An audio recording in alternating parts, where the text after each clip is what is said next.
Hey, it's JC1424 once again with NASCAR Heat 4, and in today's episode of our season with Stewart Friesen's number 52 Hallmark Chevrolet, we're going to be completing Race 8, which is the NC Education Lottery 200 at Charlotte Motor Speedway. In the last episode, just yesterday, we went to Kansas for the Digital Ally 250, and we won. We got the win with probably 5% or 4% of our right front tire left. We had a green-white checker, and without that caution towards the end of the race, then I wouldn't have won it. But we got our second win of the season finally, just barely edging out Matt Crafton and Brett Moffitt and Ross Chastain, who got himself a fourth-place finish.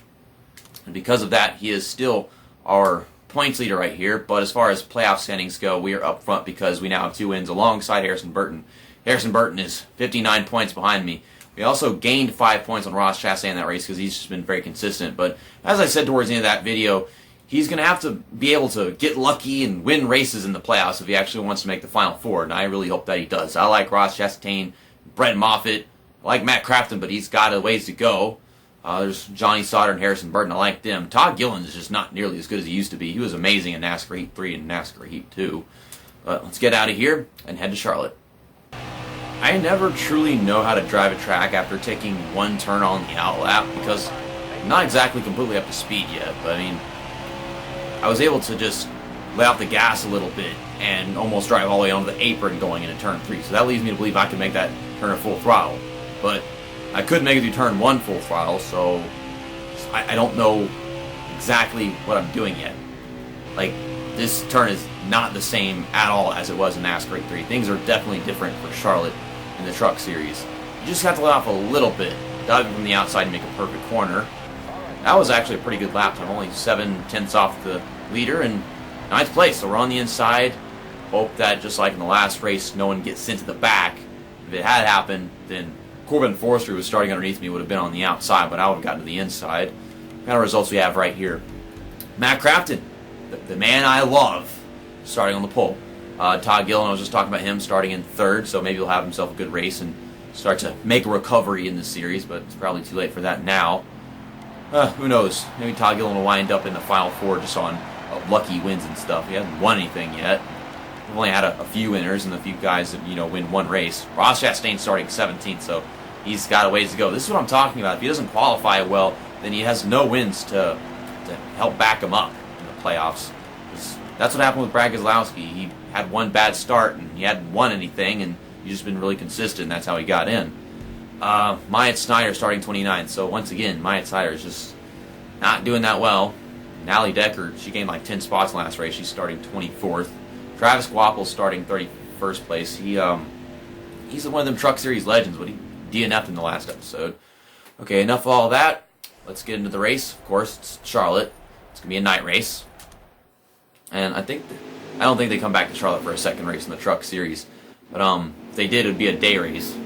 I don't know if the trucks should race at the Roval. They only have one road course, and I think that's enough for them as it is, with everybody always wrecking each other in the last corner at Canadian Tire. Or, I don't know what that track is called now. But, good enough. We're still starting on the inside in this race. Is that Joe Nemechek? I keep on forgetting that Joe Nemechek is still in the Truck Series for some reason. I don't know what happened to John Hunter Nemechek. Is he even in this game? Is he in the Xfinity Series now? I have no idea. I used to always just play NASCAR Heat 3 and be like, hey, look, we got 2 Nemecheks in the Truck Series. 2 Nematodes. Nematodes. I get that from freaking SpongeBob. I don't even know what nematodes actually are. I don't even remember. Look at this start. We got 2 laps in the first stage. How much shorter of this race than Kansas? Because this is supposed to be bouncing off the same weekend as the Coca-Cola 600. And we have 2 laps in the first stage. We had 4 at Kansas. So that's kind of ridiculous. Getting a good push by Todd Gilliland. He's trying to help himself on the inside. Okay, I'm going to let off. Try to make this corner. I can't. And it's... Wait, no, that's not Todd Gilliland. That's number 5. That's Dylan Lupton. Dylan Lupton is running very well. Okay. For a second, I thought I could possibly just win the first stage because of how great a start we had. But it's only 2 freaking laps. They seem to be pretty freaking fast compared to these guys on fresh tires. I went in there and dove in, and I gained ground, but I lost it coming off because I guess you're not supposed to dime in the corner like that. If I came in higher, I'd probably be able to make it. So Matt Crafton wins the first stage. We'll be starting the next stage on the inside, so that's really good. Oh my goodness, I ran 2 laps and my right front tire is just history. Maybe this will be the race. We'll blow the right front tire. You never know. It's a lottery. You don't know if you win or you lose. And this is the actual lottery, the North Carolina Education Lottery. What the hell is a North Carolina Education Lottery anyway? It's like school education, except the lottery sponsor at the same time. Maybe if someone wins the lottery, some of the money goes to the school. Some weird adult plus child crap. Well, I mean, the second stage is 3 laps. I think Kansas, both of them were 4 laps. 5 laps in this one and 8 laps in the last race for the first 2 stages. Okay. I am going to win the stage. No. Was that ping pong? That was ping pong. Like, I'm so bad, I made the game ping pong. I tried to throw a block, I didn't get a block, and they were trying to bump draft me and shit, and okay, I hit the apron, and that happened. Some things about this game are still kind of wonky, and I didn't even realize I was touching Matt Crafton because the controller is constantly vibrating, so whenever I hit somebody, it doesn't change anything. I'm too busy trying to watch the mirror, so I didn't even notice I was touching him. Well, I said I was going to win the stage, and my tires killed me, because that always happens. Just can't with this game, man. Just freaking take off. I'm getting raced so hard that I can't actually race anybody in front of me. Okay, I'll let off tremendously going to the corner and then hit the apron, so therefore it doesn't matter. Okay, fine, I'll finish 4th. Granted finger, you didn't have to touch me. Oh my goodness, this game is frustrating. I have all it takes is 3 laps on these tires, and they just fly past me. My tires die so quickly. But at the end of the run, we're fine. We're so freaking fine at the end of the run. It's like their tires die even more than mine have. Okay, so I went 5 laps, and my right front is down to 24%. We have 11 laps to go, which means we're probably going to have like 9 or 10 laps in the last stage, so there's a good chance we'll blow the right front tire, just as much as any of the other tracks we keep on going to. I don't know if they've updated and changed anything yet, because I haven't blown a right front tire in a little while. No damages to repair. I don't know why we had a second of damage to repair after the second stage at Kansas. That was weird, because I didn't... maybe it was from... No, it couldn't have been from me hitting the Johnny Sauter whenever Matt Crafton was running me over off of turn 2, because I was in the final stage. I have no idea. We got 10 laps to go. I mean, if I wore down my right front tire in 5 laps to 24%, then it would definitely blow this tire. There's no way we're not blowing this tire. There's just no way. Because once it wears down a little bit, it starts wearing down faster. Like, there's... Oh, goodness. This is a short race, and yet somehow I'm going to wear down the right front tire even more. This track is not that bumpy. It's not that bumpy. I feel like this track is getting bumpier and more bumpier in every freaking NASCAR Heat game. It was a little bumpy in NASCAR Heat Evolution. It was a lot of bumpy in NASCAR Heat 2. Okay, Tyler Ankrum. In NASCAR Heat 3, so damn bumpy, you can make the corner just fine on speed, but then just go flying up the track. I get NASCAR Heat 3 and NASCAR Heat 2 are kind of similar, and oh my god, in order to make a corner, I have to not hit the apron, but also let off enough, and I can't do that with the truck on the outside because it messes up my perspective of the corner.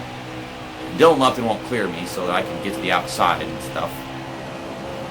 Whenever I raced here in the Cup Series, I kept on overshooting turn 1, and now I'm overshooting turn 3, but not in the same sense. It's like, just because I'm taking it from the bottom and not the top. I wish I could get to the outside and set up corners better. Because it's like for a while I think that I could possibly get to the lead from the restart, but I can't because of the other trucks around me. Okay, we're just going to slide up in front of Matt Crafton. I wish they had rivalries in all race modes. I don't know if that'd be too difficult to do, but because their rivalries come from in between races. Because after you wreck somebody really fucking hard in a race, they're still not mad at you until the race is over. I'm letting off the gas, and I'm doing all kinds of crazy crap, but I can't make 7% last 2 laps. I'm trying. Why am I so far ahead of the entire field, though? Like, I mean, I'm in second, but why? Why? Okay, I mean, I made it last 3% in that corner, and then the caution happens. Now I have to pit. This game is so fucking... Well, Ben Rhodes is pitting. Actually, a bunch of people are pitting for tires. Or maybe they're actually pitting for fuel. Okay, I'm going to get right side tires. I'm not repairing that damage. Bumping off the freaking wall. Okay, never mind. Everybody's pitting. Coolio. I don't need any fuel. It's me to green my checker. I lost 7 positions. But I got all fresh right side tires. The left side tires don't wear down nearly as much as the right sides. Unless you have worn right side tires. Is Clay Greenfield's truck purple? This truck is supposed to be blue. It's purple. Does he have 2 paint schemes? I don't know. I've never seen that purple truck before. I don't know. They're all 100%. And I'm not concerned about these left side tires. We didn't lose any positions, so that means that we have better tires than them. Oh my god. They're lacking in horsepower. Holy shit. They are lacking in horsepower. Okay, I'm not concerned about fuel. I'm not going to win this race. I thought I was going to lose this race and blow my tire and die and all kinds of crap. Oh my god, Matt Crafton. 3 wide off of turn 4. Tyler Ankrum, get out of the way, you anchor. You anchor. He's anchoring me in the middle. Shit. Tyler Anchor. There's your video title. Get the fuck out of the way. I think that's probably a good thumb right there. Me trying to come to the middle and him getting in the way. I'm going to win this race. I'm going to win this race. Okay. And then the left sides, yeah, they were getting pretty darn worn down. I smashed the damn brake. This is ridiculous. I never would have expected this to happen. I was honestly in the belief that that caution was not going to come out because we just had in the last race and it would be a ridiculous coincidence. But I'm going to find out what that caution was. Okay,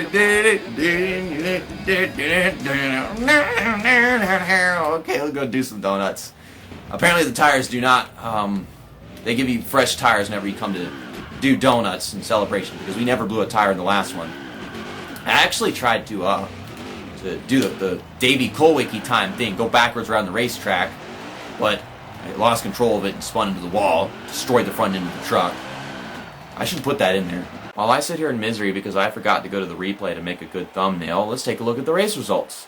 Tyler Ankrum, he was going to win this race. He checked out, but he didn't.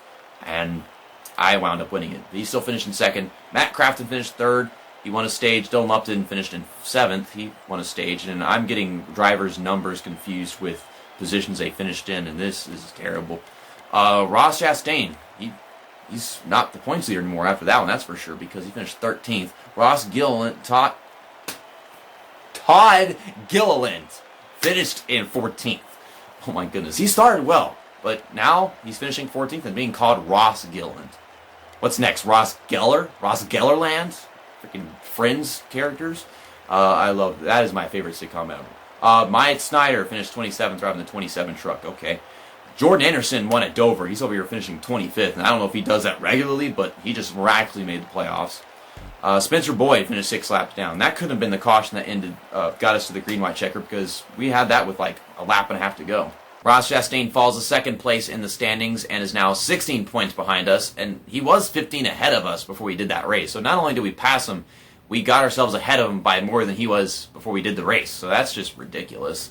And then, of course, the playoff standings, we are still at the top. Now 1 win ahead of Harrison Burton. I'm the king of all this shit. I don't think I've ever been this dominant in a championship in NASCAR Heat 2 or Heat 3. Like, actually this far ahead of everyone in both standings. I mean, we can be pulling away with this, or am I going to still be consistent?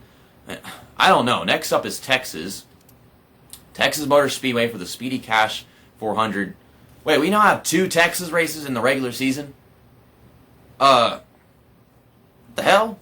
Yeah, we were just raced at Texas 4 races ago. Like, that was last weekend. So, 1 weekend I'm racing at Texas, and then 2 weekends later I'm racing there again. Damn. Like, that's unnecessary. That should be in the playoffs. What the hell's going on, game? Well, see you for race 9. And I guess it's like some kind of ATM sponsor, or maybe it has something to do with, like, the casinos. They got all these casino-named races, but it's Speedy Cash. I don't know what that is. I gotta look that up. See you next time. That's that, and episode over.